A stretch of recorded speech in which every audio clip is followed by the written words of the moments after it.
Ladies and gentlemen, it's time for game 2. Who's ready? I mean, a phenomenal game number 1. Outstanding, consistent macro from Flash, but life just a little bit better. The most important word in there, Marcus, is a little bit. If at any moment life missed one round of inject, missed a couple of links, had them in the wrong position, then that means Flash would have been able to overrun. If any of those mines had connected just a little bit better, every single one of those Zergling packs would have been annihilated and Flash could have swarmed in. Perfect control by life, perfect macro by life, and that is the only way that you can take on KT Flash. And amongst two amazing players, minimizing one's mistakes and maximizing punishing of your opponent's mistakes is going to be huge in this particular matchup. Now, obviously, we're going to be getting into this game in just a moment. Yes.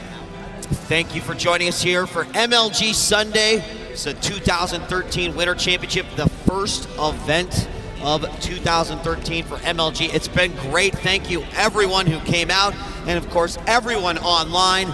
Record-setting numbers here for StarCraft 2. Congratulations, guys. You are awesome as fans. I mean, I'm going to clap for you right by my mic. I don't care. You guys were amazing. I will say, Husky StarCraft and I were here late till 1:30 in the morning in a dedicated... I was in the crowd. I love that. Anyone else stay here till 1:30 last night? I did. Surprisingly, it's the same group of people. Everyone. I stayed till 1:30 on Saturday, and when the finals came around, I decided to go to sleep. Goodness, no. I mean, these esports fans so dedicated to be here. I mean, I want to talk a little bit more about the crazy opening that happened at the start of that game. Your average Zerg relies heavily on subtle timings, exact timings to be able to hold everything off. But it seems like no matter what you throw at life, he comes up with a perfect answer. So far, well, I mean, game 1 has shown us that he has the answers, and throughout this tournament, I think it's also been evident. However, this is Flash that he's up against, and one game is not really going to phase him. We are going live, ladies and gentlemen. GSL Whirlwind SE is going to be the map. This is game number 2 to determine who is going to walk away as the first champion at MLG for 2013 and be $25,000 richer. But you know what life wants to do is what so many other players have failed to do. Win 2 MLGs in a row. MLG, for a long time, it was always the newest players were the ones winning. For a long time, the only players who won MLGs were those who signed up to open brackets. It would be historic for Life to win back-to-back after his debut. Believe it or not, at the first MLG StarCraft 2 competition, who were the finalists? Do you remember?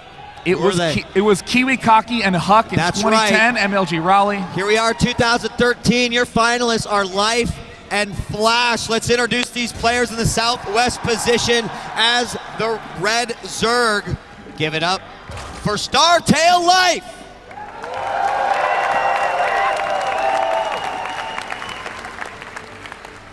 And spawning in the northeast position of his map of choice, Whirlwind SE from KT, the god of Brood War. It is Flash!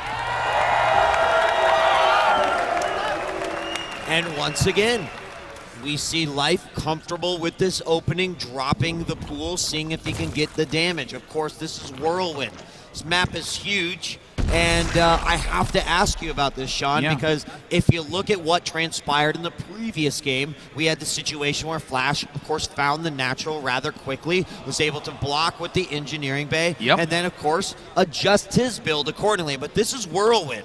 This is like the biggest real estate in StarCraft 2. Yeah, and you know, 2 important things to consider. 1, Life, one of his highest percentage maps. Oh, let me just say right now, Flash is going to be just fine. He built that command center on the high ground.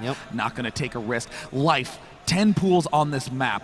well over 70% of the time against Terran, one of his absolute highest win rate maps. Flash has to know this, especially considering that Life successfully 10-pooled Flash at the last MLG Dallas just 4 months ago. So now Flash, doing the smart thing, gonna go command center first, but build it on his high ground. Life is gonna be shut down from invading into the front, and look at this, Flash already accelerating to the refinery. Yeah, he's ready for this, and you know, like you said, Flash, he's not going to let a strategy beat him twice, or at least he's going to be damn good at not letting him beat it twice. But, you know, I mean, off of this, we also saw that Life was able to open with this and recover just fine. It's not anything that's going to put him behind. It's just, hey, can I get this early advantage? If I can't, great. And if not, we'll just get back to business. Yeah, I mean, Life loses a little bit of time on his expansion. Flash is going to lose a little bit of money on this repair action, and the SCB does get picked off. Does the other SCB get picked off? Oh, wow. This is actually a big win right now for Life. In that health, we see that it looks like it's going to be, oh gosh, a third SCB. Flash down to 15 SCBs versus 12 drones. Now watch the way that Life controls this. He's going to let every link get down into red before he moves back. So awesome just to see that. We're going to have the factory going down right away. And these links are just going to pull back one by one, forcing some minerals and, of course, SCVs to get on that repair. Finally, Life will go ahead and retreat back. But now that he's got these Zerglings out, he uses it just to control space, to get vision on the map. So it is not lost at all. Well, this is a really uncomfortable position for Flash because can he actually lift up his barracks? He's going to have to lift his factory, move it forward far enough to see that there's no Lings, and then land lift immediately. It's kind of a dicey spot, but, you know, I trust Flash to do it well, Marcus. Yeah, I think he's capable, Sean. It should be okay. We've got Life now. Just moving out with his Zerglings, again, getting whatever vision he can, separating himself or spreading himself out across the map. And we have the one gas down. Pretty soon we should be seeing speed coming out here for Life. And then beyond that, well, it's anyone's guess. You know, I want to talk a little bit about adjustment and why these two players impress me so much. Flash, how does he adjust? Almost none. And I don't mean he's a robot who just follows a build order and hopes it works. I mean, if he gets 10 pooled and loses because he built the command center first on the low ground, he'll do the same build but construct it on the high ground. He does tiny adjustments of building placement, of positioning, rather than doing anything wildly different. Life, on the other hand, is very good at intuiting correct responses. We've seen him up against this biomine style, against these Reaper Hellion openings. Every other Zerg fell. Life weirdly rushing to layer for Baneling speed. Very, very odd, but absolutely correct given the circumstances. So this is a perfect example of Life gonna be up in this spot, something where he's had a lot of practice, but Flash, I honestly trust more with just general build refinement. Third base for Life has gone down, and now Flash's Hellions are out. There's a queen, 2 queens, and 3 Zerglings. He could go directly into the main if he wanted to, and that's exactly what he's going to do. He gets rid of the Zerglings first. Queen still eating away at these Hellions, but the drones get fried there. Flash gets inside the main. He's doing a ton of damage. Another one goes down. How much damage can he do, He can fit behind. Oh no, Marcus, those drones are lining up, but Flash knows not to get too risky. He's going to pull back, see if he can poke at the main. Nothing wrong with just pulling back. Couple Zerglings try to counterattack the front. Oh, the drone block on the Hellions allow those Zerglings to get in. At the natural, not a whole lot is lost, but a total of 8 workers killed by Flash. This is a nice spot for Flash, still making additional Hellions. The big goal for Flash right now to get those 1-1 upgrades started as fast as possible for his Marine Marauder, because if he gets a good upgrade lead, he is going to be stepping way far ahead once those intense micro battles begin. In a very rare circumstance, we're seeing that the upgrades are quite far ahead for Flash when compared to Life. Yeah, absolutely. In fact, the Evo chambers are not yet complete here at the front, trying to build that wall and make it a little bit harder for these Hellions to actually access that natural. We've got 2 more Hellions coming out here, and I have to imagine 2 more racks behind this as well. So, more Lings out on the map, but man, I mean, Life is keeping a very minimal amount of units back at home just in case those Hellions come in, but that's the kind of player he is. He can react and take care of it, no problem. Now, Flash is doing something just very, very scary risky. He has his 3rd command center at the expansion already. He's going to be moving these 6 Hellions up. There's really no vulnerabilities right now for Life. He doesn't even really have any drones at his 3rd base. In fact, his drone count is down to about 50, same as Flash. So it looks like Flash is going to say, you know what, time to just take no risk, bring these home. My goal is not to win with Hellions, it's to win later with Biomine. I just got to stay alive until then. And he's going to do his absolute best. He pulls everything back. He now starts to secure this third base. And as we know, the third base was a huge target in the last matchup, trying to deny Flash that ability to get yet another expansion up. And Zerglings are going to find that, hey, there's something going on over here, and it's probably not just the Terran party. There's most certainly a base. Those Hellions do stop the Zerglings from going in. Quite a few are roasted, but he knows about it, and knowledge is power. Yeah, I mean, the fact is both these players always know how to exploit in the long term. They're not rushing to bust in there and say, oh, maybe the bunker isn't done. Maybe I can rush in and pick it off with these links. No risks really taken by either of these players.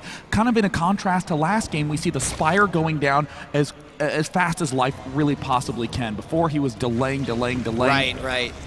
And now he's got it off. Probably a much better time, is in sync with him. His 1-1 upgrade's about to finish right as 2-2 begin for Flash. Of course, with the lair already done, he can life can resume those almost immediately. Oh, they're Some going links in. Slip right on up into the main base. Can these mines get burrowed in time? You betcha. Flash has that on lockdown.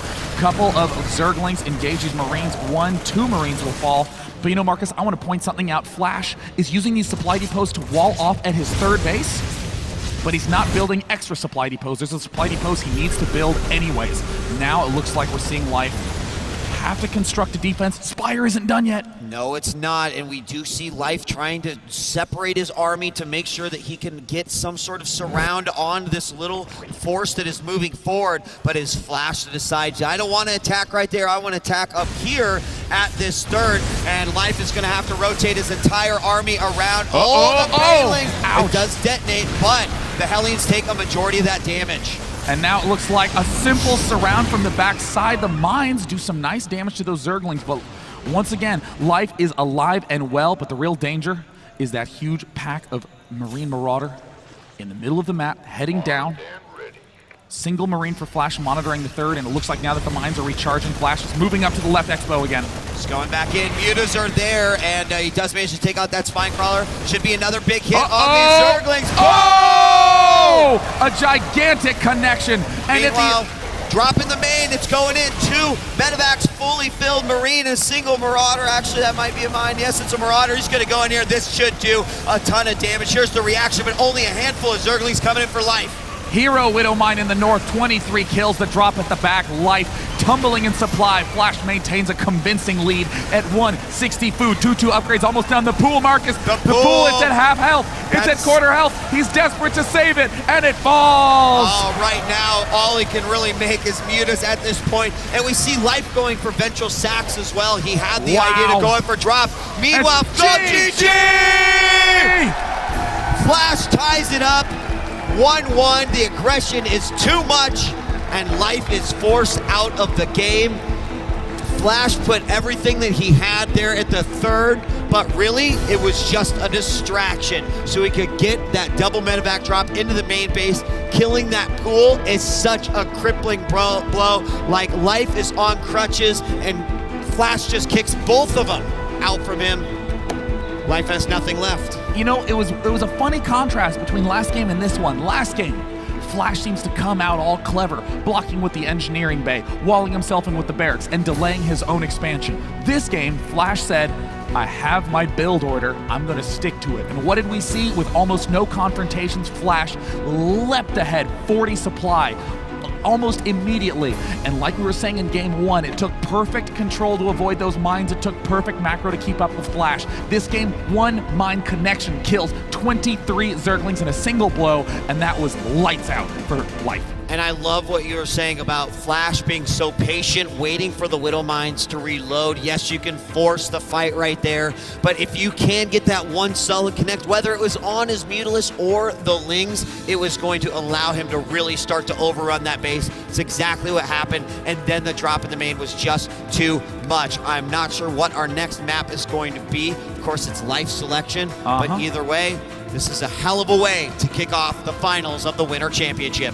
MLG Winter Championship Grand Finals Best of 7 begins 1-1. Stay tuned, because when we come back, we're going to be hopping right into Game 3.